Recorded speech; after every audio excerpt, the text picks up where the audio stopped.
voting rights, that is the most powerful democratic tool that a person has to be involved in democracy and to bring about change. Sometimes it's just that one vote, that one person that makes a difference in how an election will go. In our state, we're one of 2 states left where a person who has been convicted of a felony is basically disenfranchised for life from ever voting again, unless they can get a pardon from the governor.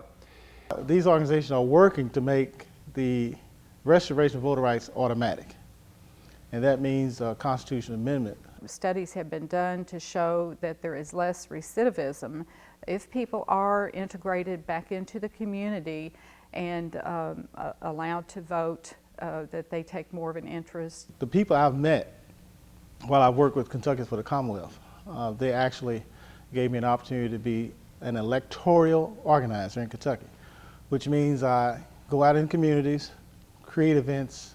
Once I do that, at some point someone registers, other people may pass a table, or if I'm walking with a clipboard, someone says, I'm a former felon. I'm a convicted felon, I can't vote. And I say, well, excuse me, did you know that there is a process where you can get your rights restored? And some don't even have a clue. And that makes me more, motivated to be of assistance. Another particular person I know was able to get her rights restored.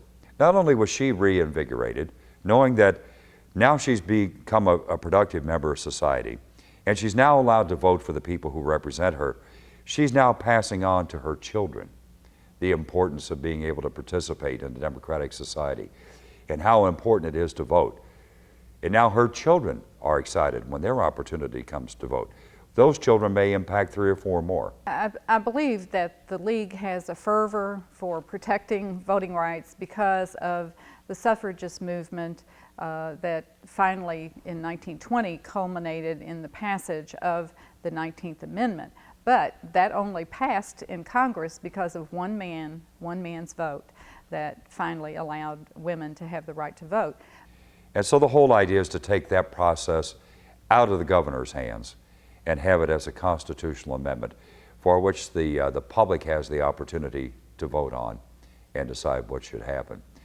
Society changes. The way society looks at an issue, they can be affected, and that's why it's important that we continue the struggle. I still feel like once a person has served their time, they should be able to, participate in the democratic process.